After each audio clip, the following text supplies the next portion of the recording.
नमस्कार, देवभूमि चैनल में आपका स्वागत है। आप सभी को अपरा एकादशी की ढेरों शुभकामनाएं। श्री हरि की कृपा से आपके सभी काम बने।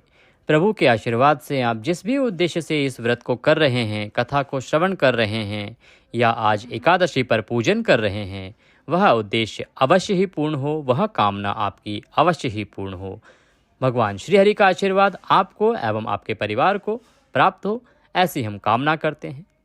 आज के इस वीडियो में हम कथा श्रवण करेंगे अपरा एकादशी की, साथ ही बताएंगे कि अपरा एकादशी का जो व्रत है उसका पारण कब करना है, व्रत कब करना है। साथ ही बताएंगे पारण की विधि क्या है, किस प्रकार से पारण करें और क्या खा के पारण करें।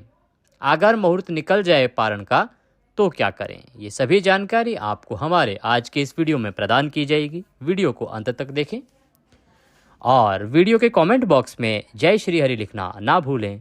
ऐसा करने से आप जिस इच्छा से इस व्रत को कर रहे हैं वह इच्छा आपकी अवश्य पूर्ण होगी और श्री हरि की कृपा आपको प्राप्त होगी। तो कमेंट बॉक्स में जय श्री हरि अवश्य लिखें। वीडियो को लाइक करना ना भूलें। चैनल पर नए हैं तो सब्सक्राइब कर लें और हो सके तो इस वीडियो को अधिक से अधिक लोगों तक पहुँचाएँ, क्योंकि इस कथा के श्रवण से जितने भी लोग लाभान्वित होंगे, जितना भी पुण्य उन्हें प्राप्त होगा उसका 10% आपको भी प्राप्त होगा, क्योंकि आपके द्वारा यह वीडियो या कथा उन तक पहुंचाई गई है। इसीलिए वीडियो को अवश्य ही लोगों के साथ शेयर करें, साझा करें, उनको व्हाट्सएप करें ताकि वो भी इसका लाभ ले सकें और प्रभु श्री हरि की कृपा प्राप्त कर सकें। आपने श्री हरि की पूजा कर ली होगी, एकादशी की पूजा कर ली होगी। एकादशी का व्रत जो कि आप कर रहे हैं 2 जून को, और जो वैष्णव संप्रदाय है वो व्रत करेगा 3 जून को, तो आपने पूजा कर ली होगी। अब आप शांतचित्त होकर एक स्थान पर बैठ जाएं, प्रभु के चरणों में अपने मन को लगाएं और कथा सुनना आरंभ करें। युधिष्ठिर कहने लगे कि हे भगवान, ज्येष्ठ कृष्णा एकादशी का क्या नाम है तथा उसका महात्म्य क्या है, सो आप कृपा करके कहिए। श्री कृष्ण भगवान कहने लगे कि राजन, इस एकादशी का नाम अपरा एकादशी है, क्योंकि यह अपार धन देने वाली है। जो मनुष्य इस एकादशी व्रत को करते हैं वे संसार में प्रसिद्ध हो जाते हैं। अपरा एकादशी के व्रत के प्रभाव से ब्रह्महत्या, भूत योनि, दूसरे की निंदा आदि के सब पाप दूर हो जाते हैं। इस व्रत के करने से पर स्त्री गमन, झूठी गवाही देना, झूठ बोलना, कम तोलना, झूठे शास्त्र रचना, ठग, ज्योतिष तथा कपटी वैद्य बनना आदि सब पाप नष्ट हो जाते हैं। जो क्षत्रिय युद्ध से भाग जाए वे नरकगामी होते हैं, परंतु अपरा एकादशी का व्रत करने से वे भी स्वर्ग को प्राप्त करते हैं। जो शिष्य गुरु से विद्या ग्रहण करते हैं और फिर उनकी निंदा करते हैं वे अवश्य ही नरक में पड़ते हैं, मगर अपरा एकादशी का व्रत करने से वे भी इस पाप से मुक्त हो जाते हैं। जो फल तीनों पुष्कर में कार्तिक पूर्णिमा को स्नान करने से या गंगा तट पर पितरों को पिंडदान करने से प्राप्त होता है, वही अपरा एकादशी का व्रत करने से प्राप्त होता है। मकर के सूर्य में प्रयागराज के स्नान से, शिवरात्रि का व्रत करने से, सिंह राशि के बृहस्पति में गोमती नदी के स्नान से, कुंभ में केदारनाथ या बद्रिकाश्रम की यात्रा करने से, सूर्य ग्रहण में कुरुक्षेत्र के स्नान से, स्वर्ण अथवा हाथी घोड़ा दान करने से, यज्ञ में स्वर्ण अर्थात सोने का दान करने से अथवा अर्धप्रसूता गोदान से जो फल मिलता है वही फल अपरा एकादशी के व्रत करने से मिलता है। यह व्रत पाप रूपी वृक्ष को काटने के लिए कुल्हाड़ी है, पाप रूपी ईंधन को जलाने के लिए अग्नि है, पाप रूपी अंधेरे के लिए सूर्य के समान है, मृगों को मारने के लिए सिंह के समान है, यह जीवन पानी के बुलबुले के समान है। अतः मनुष्य को पापों से डरते हुए इस व्रत को अवश्य करना चाहिए। अपरा एकादशी का व्रत तथा भगवान का पूजन करने से मनुष्य सब पापों से छूटकर विष्णु लोक को जाता है। हे राजन, यह अपरा एकादशी की कथा मैंने लोकहित के लिए कही है। इसके पढ़ने अथवा सुनने से मनुष्य सब पापों से छूट जाता है और अंत समय में श्री हरि विष्णु के वैकुंठ धाम को प्राप्त करता है। इति अपरा एकादशी महात्म्य संपूर्ण। बोलिए श्री विष्णु भगवान की जय, बोलिए अपरा एकादशी की जय। इसी के साथ अपरा एकादशी व्रत की यह कथा यहाँ पर समाप्त होती है। इसके बाद आप भगवान श्रीहरि की आरती करेंगे। आरती करके उनको फल का भोग लगाएंगे। भोग लगाते समय ध्यान रखें कि भोग में तुलसी दल अवश्य ही रखें, तुलसी का पत्ता अवश्य रखें और तुलसी माता को एकादशी को नहीं छूना चाहिए। इसीलिए हमेशा याद रखें कि तुलसी अगर आपके घर में है तो जो तुलसी के पौधे से पत्ता आप तोड़ते हैं वो दशमी तिथि को ही तोड़ के रख लें। इसके बाद बंधु बांधवों सभी में प्रसाद वितरित करें। प्रसाद वितरण करने के बाद आप अपने दैनिक कार्यों में लग सकते हैं। आज के समय में सभी अपने रोजगार और नौकरी व्यापार आदि में व्यस्त रहते हैं, तो उसके लिए समय निकालें। पर ध्यान रखें कि जो पूरा दिन है उसको भगवान के चरणों में मन को लगाते हुए ही व्यतीत करें। किसी के साथ छल छिद्र वैर भाव आदि भावों को मन में ना आने दें।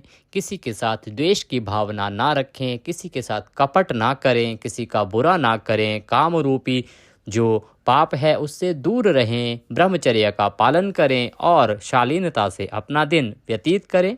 शाम के समय हो सके तो भगवान श्री हरि का जागरण करें, उनका कीर्तन करें, गुणगान करें और उसके बाद अगले दिन आप व्रत का पारण करेंगे।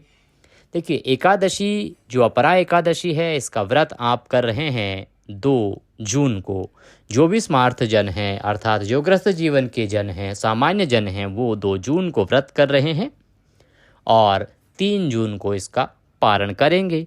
वहीं जो लोग वैष्णव संप्रदाय के लोग हैं, साधु संत माताएं बहनें हैं, वो सभी जो है इसका व्रत करेंगे 3 जून को और पारण करेंगे 4 जून को।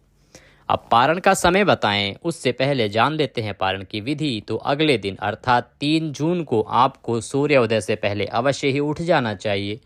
सूर्योदय से पहले उठ के स्नान आदि करके आप सूर्य को जल देंगे। फिर आपने जहां एकादशी की पूजा की थी वहां पर आसन लगा के बैठ जाएं और भगवान श्रीहरि को स्नान कराएंगे। एक लोटे में जल लीजिए, शुद्ध जल लीजिए और उसमें गंगा जल मिला लीजिए। लोटा ना हो तो आप स्टील का ग्लास भी ले सकते हैं। तांबे का या पीतल का हो तो वह भी उत्तम है। आप पहले स्नान कराएंगे, सांकेतिक स्नान कराएंगे, फिर भगवान को रौली कुमकुम आदि का तिलक लगाएंगे। तिलक लगा के पुष्प अर्पित कीजिए। माला अगर फूलों की है तो उत्तम है, फूलों की माला अर्पित कीजिए, भगवान को फूलों की माला पहनाएं। उसके बाद पान का बीड़ा अगर आपके पास है तो वह बनाएं। पान का पत्ता, उसमें लौंग, इलायची, सुपारी आदि रख के बीड़ा बनाएं और वह पान का बीड़ा भगवान को अर्पित करें। वस्त्र के रूप में मौली, जो कलावा धागा आप बांधते हैं हाथ में, वो मौली का एक टुकड़ा तोड़ें और भगवान को वस्त्र के रूप में अर्पित करें। उसके बाद आप भगवान को भोग लगाएंगे। भोग में आपने जो भी बनाया है, देखिए पारण का जो भोजन है वो हर एक प्रांत में अलग अलग बनता है। भारत एक बहुत बड़ा देश है, यहाँ पर भिन्न भिन्न प्रांतों में भिन्न भिन्न प्रकार से पारण के भोजन बनाए जाते हैं। कुछ प्रांत हैं जहाँ पर पीले चावल से भगवान को भोग लगाया जाता है, कुछ प्रांत हैं जहाँ खीर पूड़ी बनाई जाती है, कुछ प्रांत ऐसे भी हैं जहाँ फल का भोग लगाया जाता है। तो आपके यहाँ पे जिस भी प्रकार से पारण का भोजन बनता है वह बनाएं। अगर आपको नहीं पता है कि किस प्रकार से क्या भोजन बनाना चाहिए तो ये जो हमने आपको बताया है इसमें से कोई भी आपके लिए उपयुक्त रहे, जो आपको आसानी से उपलब्ध हो, वह बनाएं। फिर भगवान को भोग लगाएं। भोग की जब थाली आप भगवान को लगा रहे हैं तो उसमें तुलसी दल अवश्य रखें। भगवान को भोग लगाने के साथ बंधु बांधवों में प्रसाद वितरित करेंगे। पारण से पहले अब भगवान को पुष्पांजलि अवश्य ही अर्पित करेंगे। पुष्पांजलि के लिए अपने सीधे हाथ में पुष्प लीजिए, हाथ जोड़िए, भगवान से निवेदन कीजिए कि हे प्रभु, हे श्री हरि विष्णु, हमने आपका ये जो अपरा एकादशी का व्रत किया है इसमें कोई गलती, कोई त्रुटि, कोई भूल हमसे हुई हो तो उसे क्षमा करें, क्योंकि प्रभु आप तो दया सिंधु हैं और हम आपके दर के भिखारी हैं। हे प्रभु, आप हम अज्ञानी जीव हैं, हमें क्षमा करें और दया का आशीर्वाद हमारी झोली में प्रदान करें।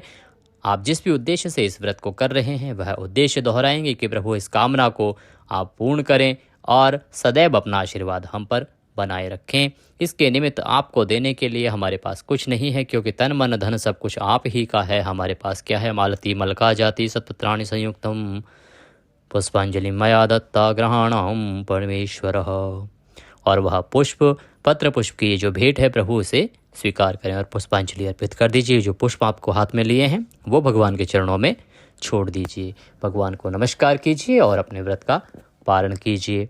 इस दिन अगर हो सके तो किसी ब्राह्मण को भोजन कराना और अधिक उत्तम होता है। आप किसी ब्राह्मण को निमंत्रित करें, घर पे बुलाएं और भोजन बनाएं, शुद्ध शाकाहारी भोजन उनको खिलाएं, खिला के उनको दान दक्षिणा आदि दे के विदा करें और फिर अपने व्रत का पारण करें तो यह और भी अधिक उत्तम होता है। अगर ब्राह्मण को भोजन नहीं करा सकते हैं तो दान के रूप में कोई एक दूध का पैकेट लें, कुछ केले ले सकते हैं, कोई और फल ले सकते हैं या बिस्किट आदि लेके दक्षिणा के साथ वो ब्राह्मण को जाके दान दीजिए, किसी मंदिर में दान दीजिए और उसके बाद हम अपने व्रत का पारण कीजिए, तो यह श्रेष्ठ होता है। इस प्रकार से दान करना चाहिए। अगर आप कहीं रास्ते में हैं तो तुलसी के पत्ते से भी आप अपने व्रत का पारण कर सकते हैं। अब बात आती है कि आपको पारण करना कब है, पारण का समय क्या है। आपने 2 जून को व्रत किया है तो 3 जून को पारण का समय रहेगा सुबह 8:05 से और 8:23 तक। इस बीच में आप पारण कीजिए। अगर आप 3 जून को वैष्णव संप्रदाय के साथ व्रत कर रहे हैं तो पारण 4 जून को करेंगे। पारण का समय रहेगा सुबह 5:25 से और 8:23 तक। प्रकार से आप व्रत का पारण कीजिए। भगवान श्रीहरि अवश्य ही आपकी मनोकामना पूर्ण करेंगे। अगर पारण का समय आपसे निकल जाता है, किसी कारणवश आप नहीं समय से जान पाए हैं कि पारण कब करना है, तो भी इतना परेशान होने की आवश्यकता नहीं है। द्वादशी तिथि समाप्त होने से पहले आप किसी भी समय पारण कर सकते हैं। पारण का नियम है कि यह द्वादशी तिथि में किया जाए, सर्वोत्तम होता है। और द्वादश तिथि के पहले 5 से 5.5 घंटे में नहीं किया जाना चाहिए, क्योंकि वो हरिवासर का समय होता है और सूर्य उदय के बाद ही किया जाना चाहिए। तो द्वादशी तिथि लगने के बाद और 5.5 घंटे बीत जाने के बाद, सूर्योदय के बाद आप पारण कभी भी कर सकते हैं। वीडियो को लाइक करना ना भूलें, कमेंट बॉक्स में जय श्री हरि लिखना ना भूलें। इससे आपकी सभी मनोकामनाएं पूर्ण होंगी। भगवान के आशीर्वाद से आप जिस भी किसी उद्देश्य से यह व्रत पूजन कर रहे हैं वह उद्देश्य अवश्य ही पूर्ण होगा। चैनल पर नए हैं तो चैनल को सब्सक्राइब करना ना भूलें। आज के इस वीडियो में अभी के लिए इतना ही। अगले वीडियो में फिर होगी आपसे मुलाकात। तब तक के लिए जय श्री हरि।